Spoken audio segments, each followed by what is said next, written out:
तर एक महत्त्वाची बातमी आहे, लार्सन अँड टुब्रो कंपनीचे चेअरमन एस.एन. सुब्रमण्यम यांच्या वक्तव्यावर आता अनेक क्षेत्रातून तीव्र प्रतिक्रिया समोर येत आहेत.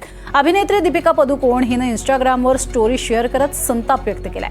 इतक्या मोठ्या पदावरचे लोक अशी वक्तव्य करतात हे बघून धक्का बसला, अशी प्रतिक्रिया आज दीपिकाने दिली आहे. शिवाय तिनं मानसिक आरोग्याचा मुद्दा देखील उपस्थित केलाय.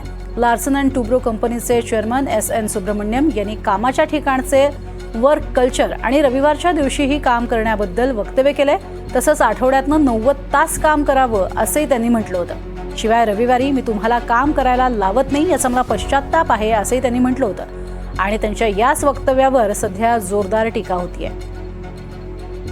ग्राफिक्सच्या माध्यमातून पाहूयात नेमकं L&Tचे चेअरमन काय म्हणाले. सुब्रमण्यम म्हणाले, स्पर्धात्मक राहण्यासाठी कर्मचाऱ्यांनी आठवड्यातनं 90 तास काम करायला हवं.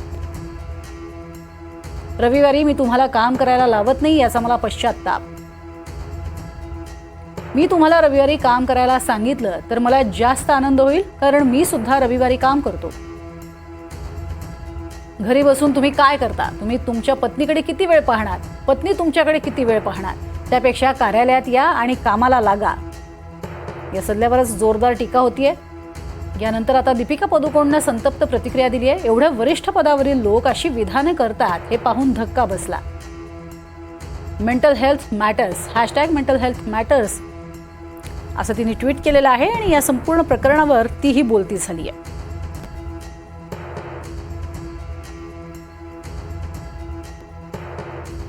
एकीकडे दीपिका पदुकोणने संतप्त होत अशी प्रतिक्रिया दिलेली आहे. 90 तास काम म्हणजे प्रत्येक दिवशी 12 तास काम केलं तरीही ते कमी पडणार आहे आणि त्यावरूनही जोरदार अशी टीका होतीये. तर तुम्ही सुट्टी घेऊन पत्नीकडे किती वेळ पाहत बसणार या वक्तव्याचा सुद्धा अनेकांनी निषेध नोंदवलाय. त्यांनी केलेल्या वक्तव्यावरनं सर्वच क्षेत्रातनं जोरदार टीका होतीये आणि आता दीपिकानं सुद्धा उघडपणे त्यावरती भाष्य केलेलं आहे आणि पोस्ट टाकत इतक्या मोठ्या पदावरील व्यक्ती अशी वक्तव्य करतात यावर तिनं आश्चर्य व्यक्त केलंय. आणि सुट्टीचा अर्थात आपल्या शारीरिक समस्या त्यानंतर थकवा आलेला जो असतो तो दूर करण्यासाठी मिळालेली ही सुट्टी हा एक महत्त्वाचा मुद्दा तिनं अधोरेखित केलाय आणि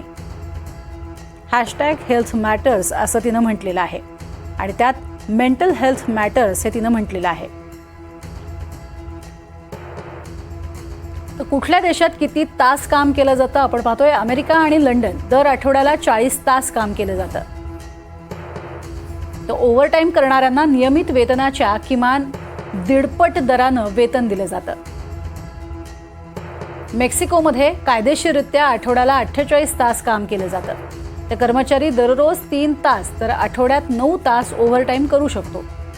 ओव्हरटाईम करणाऱ्यांना नियमित तासांच्या तिप्पट वेतन दिलं जातं. स्पेनमध्ये आठवड्याला 48 तास काम केलं जातं. रोज 9 तास काम करणं हे बंधनकारक आहे. ब्राझीलमध्ये आठवड्याला 44 तास काम केलं जातं. 2 तासांपेक्षा जास्त ओव्हरटाईम काम करू शकत नाही असाही तिथला नियम आहे.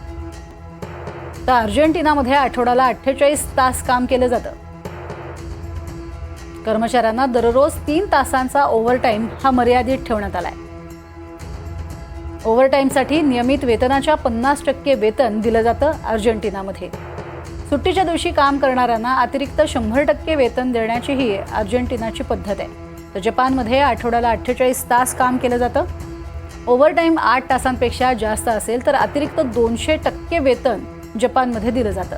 साप्ताहिक ओव्हरटाईम 52 तासांपेक्षा जास्त असू शकत नाही हा देखील जपानमध्ये नियम आहे. तर दक्षिण आफ्रिकेत आठवड्याला 45 तास काम केलं जातं.